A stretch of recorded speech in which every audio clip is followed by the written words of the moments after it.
Olá pessoal, bem-vindos a mais uma aula da nossa matéria JET 72, tema macroeconomia, nossa segunda aula sobre o tema macroeconomia. E hoje nós vamos abordar o capítulo 26 do livro do Mankio, Poupança, Investimento e Sistema Financeiro, ok? E nosso objetivo nesse capítulo é responder a algumas perguntas que envolvem essas questões específicas do título. Primeiro, quais são os tipos de poupança que existem numa economia? Qual a diferença entre poupança e investimento? E como o sistema financeiro coordena a poupança e o investimento? Por fim, nós vamos tratar como algumas políticas podem afetar essas variáveis e a variável específica que define o crescimento ou diminuição dessas variáveis, que é a taxa de juros. Para começar nossa matéria, nós vamos descrever os diferentes tipos de poupança que existem numa economia. Basicamente, nós temos dois tipos principais de poupança. Nós vamos focar aqui nesses dois tipos. Nós vamos tratar de uma economia fechada, tá? Que é a poupança privada. Na verdade, a poupança privada é a parcela da renda das famílias que não é utilizada para consumo ou pagamento de impostos. Ok? Então a família recebe. Nós tínhamos falado na aula passada. Quando eu recebo, eu compro. Mas aí a gente falou, poxa, mas nem tudo que eu compro, nem tudo que eu recebo, desculpa, eu vou utilizar para comprar no período. Ou nem tudo que eu recebo eu posso utilizar, porque eu tenho que pagar imposto. Então aqui a gente começa a colocar essas variáveis na nossa conta geral. Então, se eu falo que a poupança privada é aquela parte da renda que as famílias recebem que não é utilizada para consumo ou pagamento de imposto, eu posso, de uma maneira de simplificação matemática, utilizar essa informação para definir o que é poupança dentro daquele nosso arcabouço de identidade macroeconômica, que era Y igual a C mais I mais G mais EL, que é exportações líquidas. Ok? Antes de mais nada, vamos começar pensando. Eu estou falando aqui que a poupança privada é Y menos T menos C. Vamos entender o que é isso. O Y, na verdade, é o PIB, vocês já sabem. Por que eu estou falando que o Y ele vai ser igual à parcela de renda das famílias? Bom, porque como nós dissemos na aula passada, a forma de medir o PIB, Produto Interno Bruto, ele tem óticas diferentes. Eu falava despesa, falava gasto, falava renda, falava que isso era uma identidade macroeconômica. Dependia qual momento do fluxo circular da renda que eu estivesse olhando. Então, quando eu falo de PIB, eu estou falando também de renda nacional. E o somatório da renda nacional vai ser igual ao somatório do PIB. Por isso que eu estou utilizando o Y como renda aqui. Isso a gente vai utilizar muitas vezes também ao decorrer da matéria. Essa identidade macroeconômica nos permite fazer isso. Então, quando eu falo que Y é toda a renda recebida, lembrando, a renda é a remuneração dos fatores de produção. Terra, trabalho e capital são os fatores, as remunerações são salários, aluguéis, juros e lucros. Ok? Então, essa renda ela vai ser recebida, uma parte dela vai ser paga em tributos ou impostos, por isso que a letra T, vamos utilizar a T lembrando de tributos, ela vem do T-tax em inglês, é imposto, tá?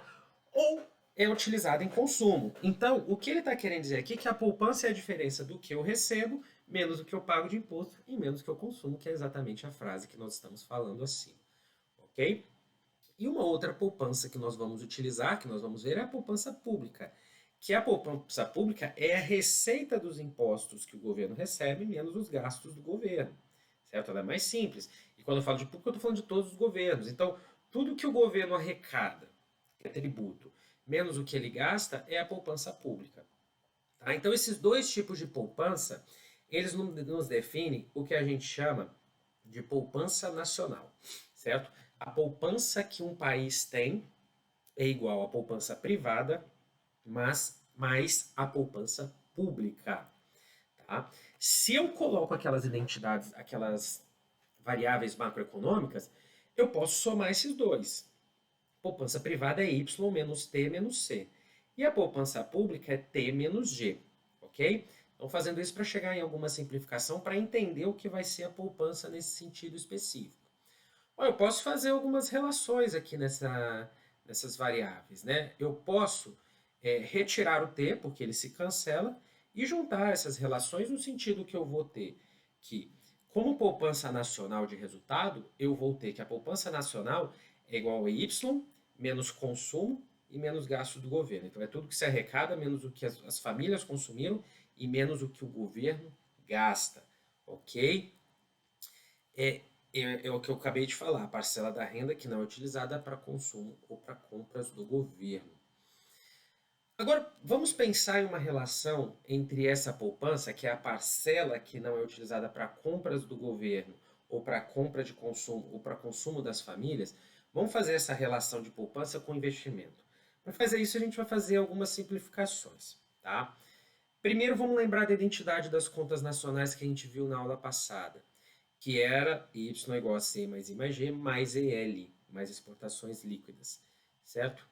Se eu for utilizar essa relação, eu vou focar agora em uma economia fechada. Eu vou simplificar essa relação, tá? Por que que eu vou simplificar? Porque lá em aulas para frente, a gente vai expandir isso daqui, inserindo a economia aberta. Agora, para ficar simples, a gente conseguir entender algumas relações sem a economia aberta. E lá na frente, a gente expande isso para entender o completo com a economia aberta. Tá bom? Então, mas se eu foco em uma economia fechada nesse momento, tem uma coisa dessa relação de identidade de conta nacional que vai embora, que ela desaparece na minha análise, que é exatamente as exportações líquidas. Por quê? Porque eu não tenho mais relação com o resto do mundo. Eu não exporto e eu não importo do resto do mundo. Acabou essa relação. Então, a minha relação simplificada de conta nacional fica Y igual a C mais I mais G. Ok? Vamos abrir isso para começar a pensar agora em alguma relação entre investimento e poupança. Ó, eu vou resolver essa relação para I. Vou inverter, colocar I e jogar Y para o outro lado, I para a esquerda e Y para a direita. Quando eu coloco isso na cabeça, eu tenho que, para essa economia fechada, o investimento ele é exatamente igual à renda que se recebe na economia, menos o consumo da família, menos o gasto do governo. Mas aí já te veio na cabeça o slide passado. E você começa a pensar, poxa, mas isso é exatamente igual ao que a gente viu que era a poupança nacional. Poupança nacional era Y menos T menos C mais T menos G. T se a gente corta T, né, porque eles se equivalem e ficaria Y menos C menos G. Então, essa relação em uma economia fechada é muito importante para a gente, porque nós temos que, por identidade macroeconômica, em uma economia fechada, a poupança vai ser igual ao investimento de uma economia.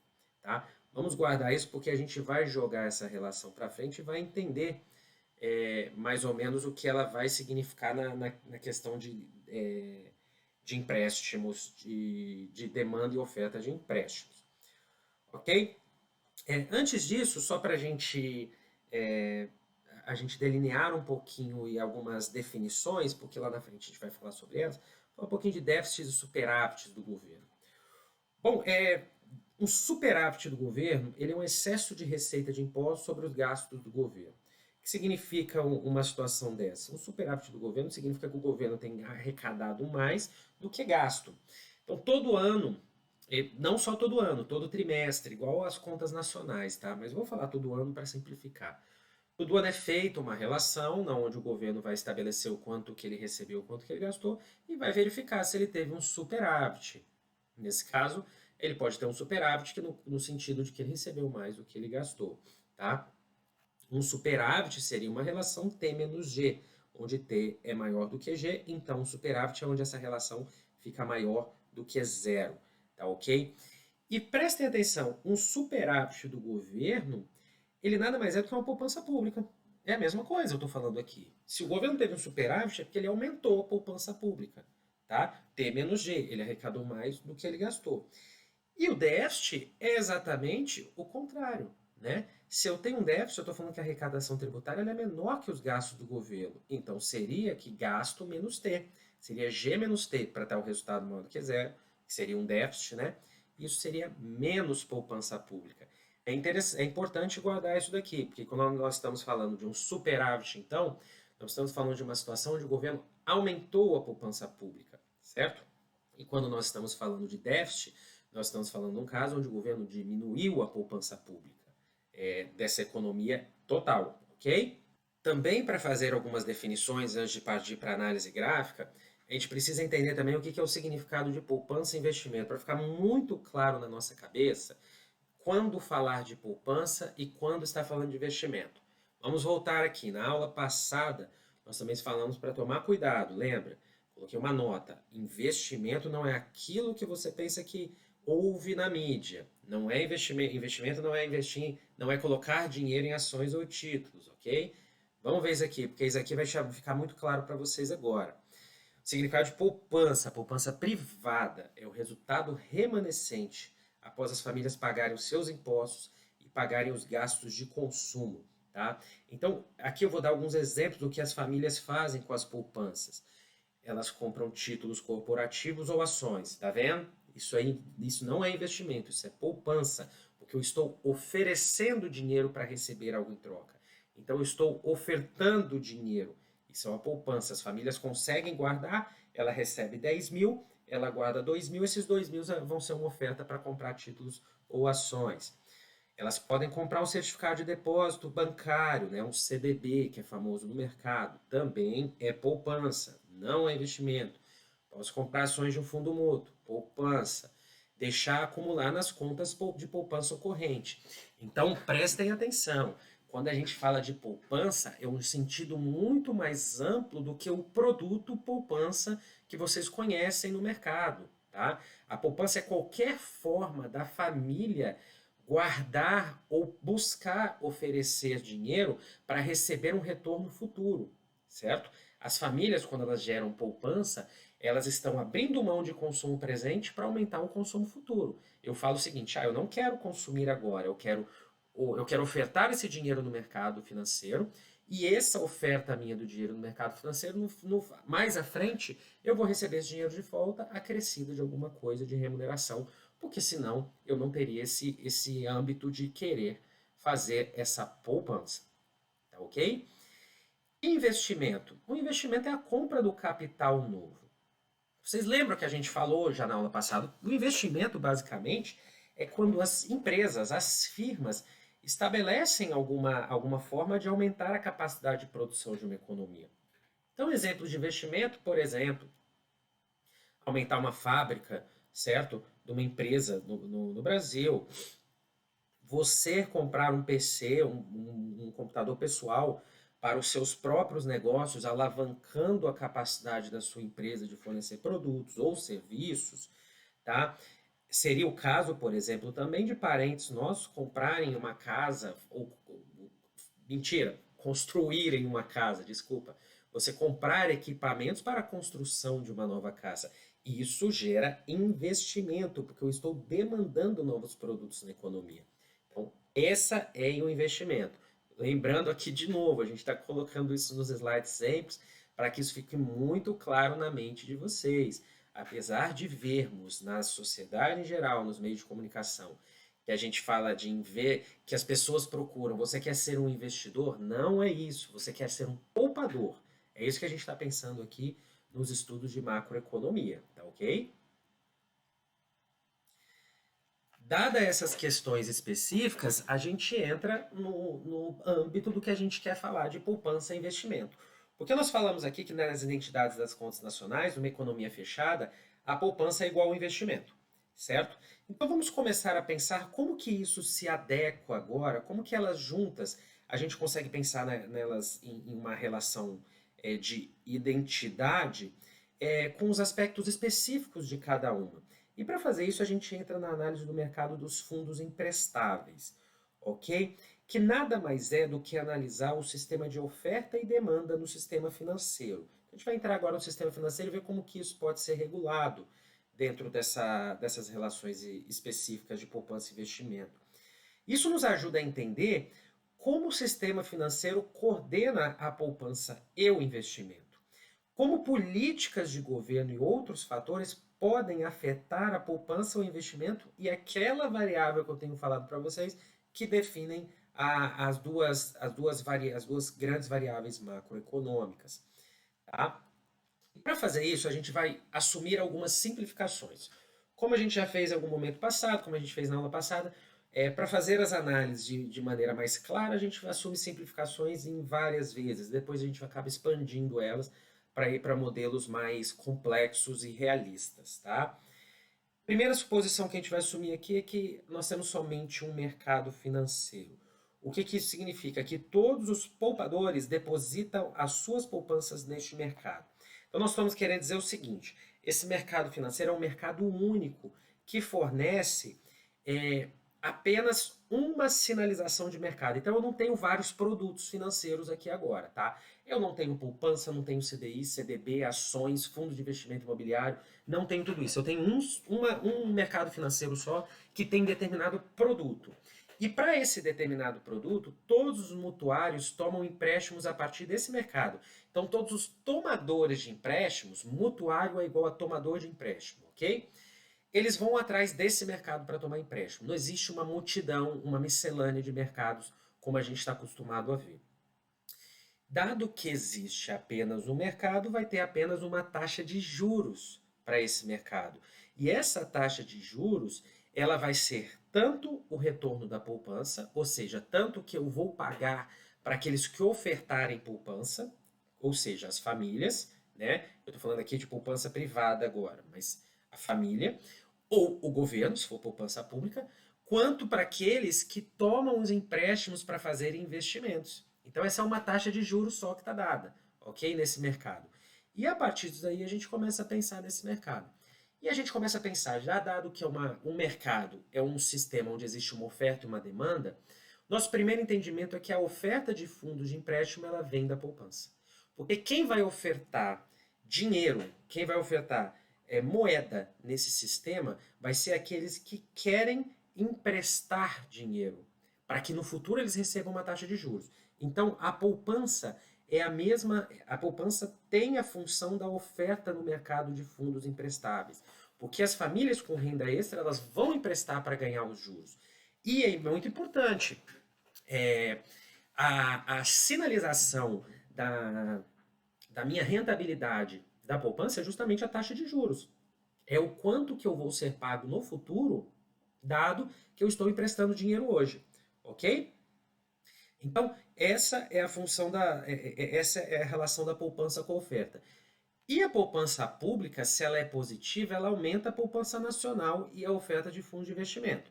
Vamos lá pensar aqui. A poupança privada, ela tem essa relação muito clara e a poupança pública, ela aumenta os fundos de empréstimo, se ela for positiva. Se o governo tiver um superávit, aumenta a poupança. Se tiver um déficit, diminui a poupança, que é justamente o contrário que eu estou colocando aqui nessa frase, certo? Vamos pensar então o seguinte agora, dado que a poupança é a curva de oferta do mercado de fundos emprestáveis, ok? A poupança vai ter uma relação com a taxa de juros, tá? E a poupança pública aumenta ou diminui essa oferta da poupança total, a poupança nacional, a gente começa a pensar qual que é a inclinação da curva de oferta. Apenas para relembrar aqui, o que é um sistema de oferta e demanda? Vocês já viram em aulas de microeconomia, um sistema de oferta e demanda é aquele que mostra as relações graficamente entre a curva de oferta e a curva de demanda de uma economia, né? Dadas as quantidades ofertadas e demandadas e o preço de oferta e o preço de demanda. Então, uma relação onde a gente vai analisar a inclinação da curva de oferta, a gente vai considerar esse gráfico de relação entre preços e quantidades dentro dessa economia. Esse gráfico da relação de preços e quantidades num sistema do mercado de fundos emprestáveis, ele nada mais é do que, a quantidade são os fundos emprestáveis, é o quando se empresta de dinheiro, quando se demanda de dinheiro, ok? Quando se oferta e quando se demanda. E o preço desse dinheiro emprestado, desse mercado de fundo de empréstimo, é justamente a taxa de juros, que é o quanto que eu vou receber, dada a taxa de juros, certo? Então, a minha curva de oferta vai definir o quanto que eu quero emprestar dado determinado preço daquele empréstimo, que é a taxa de juros.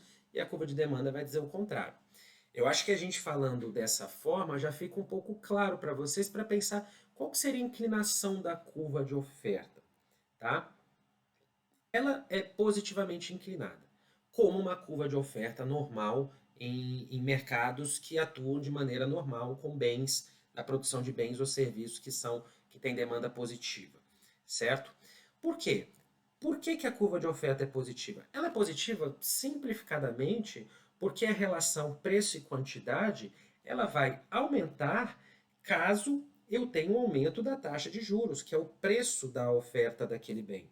Então, olha só, o aumento na taxa de juros vai tornar a poupança mais atraente para aquelas pessoas, para aquelas famílias que querem poupar, o que vai aumentar a quantidade de fundo de empréstimos fornecidos. Então, vamos pensar o seguinte: eu sou uma família e eu resolvo poupar 20% da minha renda, dada a determinada taxa de juros. Se eu entendo que eles estão me remunerando melhor, ou seja, eu tenho uma taxa de juros mais atraente para que eu deixe de consumir no presente e passe a consumir no futuro, eu vou aumentar a minha quantidade de consumo futuro, que é a poupança. Eu vou falar, poxa, agora eu vou abrir mão um pouco mais de consumo atual, que é o C, e vou aumentar a quantidade que eu consumo no futuro, que seria a poupança privada. Então, qualquer aumento dessa taxa de juros aumenta a quantidade de fundos emprestáveis na economia, porque aumenta a quantidade de poupança privada que vai se tornar mais atraente dado uma taxa de juros mais atraente. Essa é a inclinação da curva de oferta. Novamente, igual normalmente uma curva de oferta de mercados padrão, tá? E a questão, a outra questão sobre o mercado é que nós temos a oferta e nós temos também a demanda. E a demanda desse mercado, por fundo de empréstimo, ele vem por investimento. O investimento é aquela variável, é aquele momento macroeconômico onde as firmas ou as pessoas elas vão no mercado demandar empréstimo e pagando uma taxa de juros por esse empréstimo.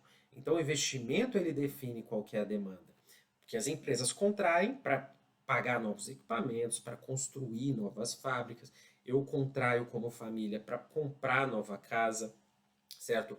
Para iniciar um novo modelo de negócio, seja o que for. Então, o empréstimo, ele é dado, desculpa, a demanda no mercado de fundos emprestáveis nada mais é do que o empréstimo.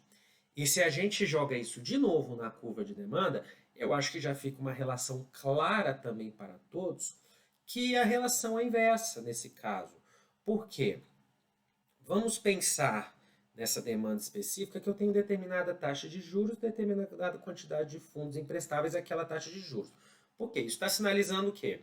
Olha, para aquela taxa de juros de mercado de 7% hoje, as empresas e famílias, elas têm o perfil de buscar, de demandar empréstimo da ordem de 50 bilhões, né, de unidades monetárias.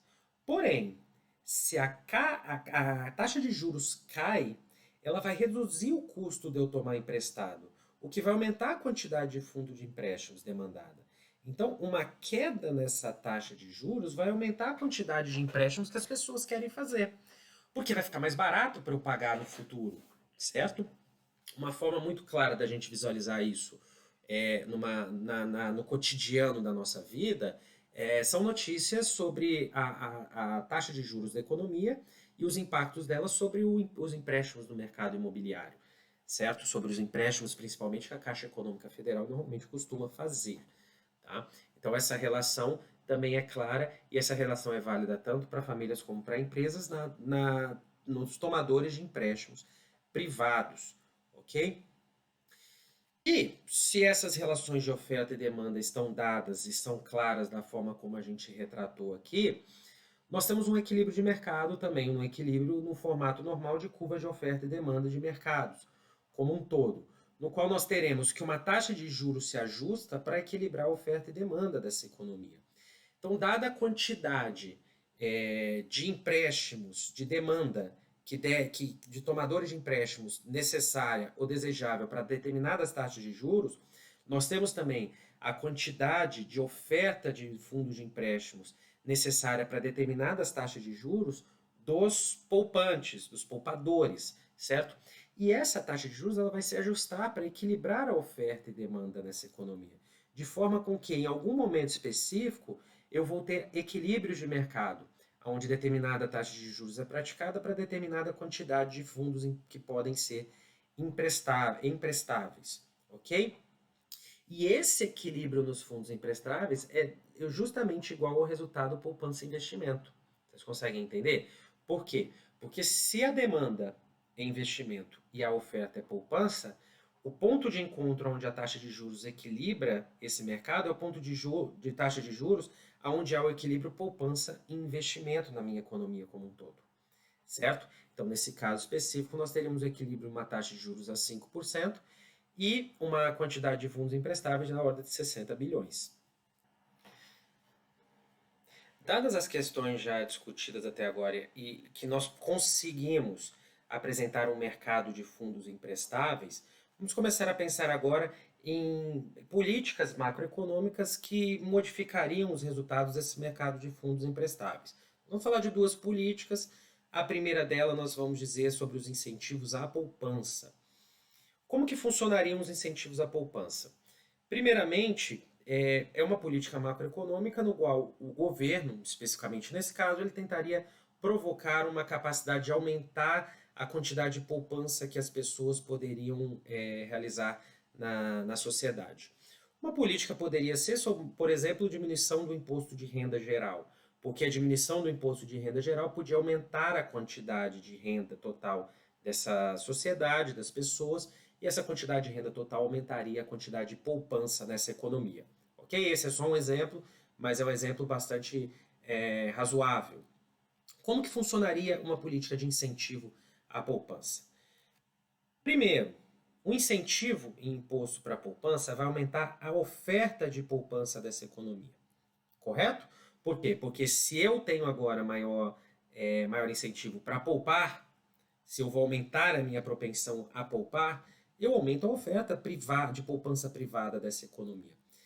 E se eu aumento a oferta de poupança privada dessa economia, esse resultado vai reduzir a taxa de juros de equilíbrio e aumentar a quantidade de fundos emprestáveis. Ok? Essa é uma relação clara pelo aumento da poupança. Vou deixar uma pulga atrás da orelha aqui de vocês, que a gente pode discutir nas aulas síncronas, mas que talvez tenha levantado a questão instintivamente em vocês. Vocês podem pensar, professor, mas uma política de incentivo à poupança, ao diminuir o imposto de renda da população,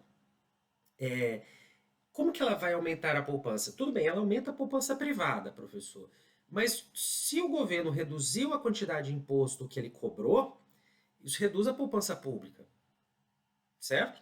Certo, você está correto. Né? Todas essas questões nós estamos supondo que a taxação não mudaria. Como que eu diria que a taxação não mudaria? A taxação não mudaria porque o governo ele começaria a cobrar imposto de outra fonte, de outros momentos, de outras relações, no qual esses novos impostos eles deixariam igualadas, a variação do imposto total seria zero, certo? Ou seja, eu perdi imposto de renda, mas ganhei outro.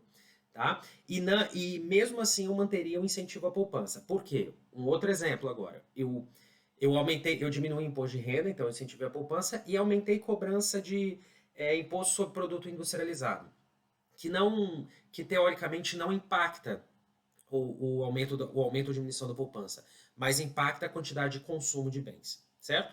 Poderia ser isso. Mas fica essa questão aqui. Eu estou fazendo a suposição de que o governo continua com um superávit ou déficit igual. Ele não vai mudar, de forma com que só muda a poupança privada.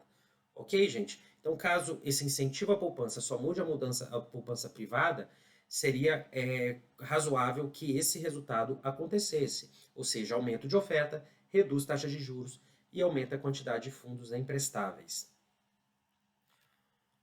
O outro caso é a política de incentivo ao investimento.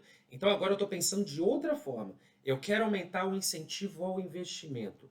Como que eu aumentaria o incentivo ao investimento? Um crédito fiscal. Né? Eu lancei novas linhas de financiamento e de crédito fiscal para abater determinadas dívidas da população ou das empresas, o que for. Mas uma linha de crédito fiscal que incentiva o investimento, ele incentiva a demanda, certo? Ele incentiva a demanda de fundos emprestáveis. E esse incentivo da demanda de fundos emprestáveis, ele vai aumentar os juros e a quantidade de fundos de equilíbrio na economia. Então prestem atenção. Esse aumento, esse incentivo ao investimento, ele aumenta a taxa de juros, nesse caso. E o incentivo à poupança, ele diminui a taxa de juros. Dadas as questões já discutidas até aqui dessas relações, vamos começar a fazer alguns relacionamentos entre participação do governo, capacidade de investimento, crescimentos de longo prazo, ok? São participações e são ainda suposições e afirmações um pouco arcaicas, que ao longo da nossa matéria a gente vai acabar expandindo um pouco isso e trazendo à tona objetivos ou teorias um pouco conflitantes, mas que para o nosso momento ela vale bastante para o que a gente está querendo chamar a atenção, ok? Primeiro ponto é que na nossa análise, se a gente considerar tudo isso que a gente está falando, se o governo pratica um aumento de déficit, ele causa queda de investimento. Por que isso é verdade? Porque o aumento de déficit do governo é uma redução de poupança pública. E essa redução de poupança pública tem um efeito de reduzir a curva de oferta, e essa redução da curva de oferta vai causar um aumento da taxa de juros e redução de fundos emprestáveis. Falei sem mostrar o gráfico. Por quê? Porque eu quero realmente que vocês tentem fazer essa figura em casa, com essa fala que eu fiz e ver se vocês chegam no mesmo resultado. Basicamente é isso que vai ocorrer nessa análise específica. Ok? O governo ele vai tomar emprestado para financiar seu déficit e vai deixar menos recursos disponíveis para o investimento. E esse resultado vai ser exatamente o que vai se dar na figura, que é justamente o governo aumentando a taxa de juros da economia sendo aumentada. E quando isso acontece é o que a gente chama de efeito crowding out, ok? Nesse momento específico, nessa situação específica, a diminuição da poupança pública aumenta a taxa de juros, o governo vai pegar mais emprestado com o aumento da taxa de juros, ele vai provocar esse aumento com o aumento do empréstimo dele, só que esse aumento da taxa de juros diminui a participação do investimento na economia. Então você inverte, você diminui o investimento e aumenta a participação do governo. Tá? E nesse ponto específico, dizer como investimento é importante para o crescimento de longo prazo, déficits orçamentários poderiam reduzir a taxa de crescimento da economia e do futuro padrão de vida. Essa é uma questão específica que ela é bastante discutida e apresentada na teoria neoclássica. Nós vamos ver na frente que existem algumas contradições e alguns pontos que são debatidos em relação a isso, mas agora ele é bastante válido para o nosso pensamento. E, para essa questão específica, eu até trago aqui o resultado do déficit dos Estados Unidos numa análise ampla, que está apresentada também no livro, né? E ele vai chamar a atenção e mostrar: o governo financia os déficits por meio de empréstimos, que é venda de títulos do governo. Essa é uma forma de financiamento de déficits. Na próxima aula a gente vai falar sobre outras questões específicas, tá? E déficits persistentes, eles vão levar ao aumento da dívida do governo, tá? Normalmente, uma relação entre dívida do governo e PIB é uma medida útil de endividamento do governo em relação à sua capacidade de aumentar a receita fiscal. A questão implícita por trás disso é que, se o governo aumenta o déficit que ele pratica, ou seja, se ele tem cada vez mais um problema de pagamento, dado que ele tem receitas menores do que gastos, isso pode diminuir e complicar a sua capacidade de aumentar o endividamento no futuro e a capacidade de aumentar a sua receita fiscal, ok? E para mostrar essa questão historicamente, é apresentada uma relação dívida-PIB, geralmente uma relação dívida-PIB da economia americana, dos Estados Unidos, e que ele mostra basicamente o seguinte: essa relação ela se modifica bastante ao longo do tempo, e uma questão específica que acontece nela é o aumento durante guerra e a queda durante tempo de paz. Isso ele está mostrando até o início dos anos 80, e que é justamente esse gráfico que a gente está mostrando aqui para vocês. Ok? O que acontece nessa relação que tem uma evolução muito grande aí da quantidade de empréstimos da economia, da relação dívida-PIB da economia americana durante esses anos, mas questões específicas que a gente pode ver aqui e que basicamente acontecem para essa economia norte-americana durante esse período como um todo, é que realmente em momentos de guerra a relação déficit como porcentagem do PIB da economia ele aumentou muito. Por quê? Porque isso aumentou muito dado o aumento da participação do governo na economia, certo? A participação do governo nos investimentos, na capacidade ou na necessidade de se criar novos ativos produtivos, a necessidade de se criar esforços de guerra, certo? E ela cai justamente logo depois dessa participação do governo nesses momentos de esforços para se estabelecer, para se crescer dado momentos de guerra. Ok? E uma outra coisa interessante de se ver aqui, e que essa é uma análise que eu trago para vocês a partir de dados do Banco Mundial para a Economia Norte-Americana, é justamente essa relação, que nesse gráfico está um pouco difícil de entender, de ver, mas essa relação entre a evolução do PIB, a evolução dos gastos do governo e a evolução do nível de investimento, ok?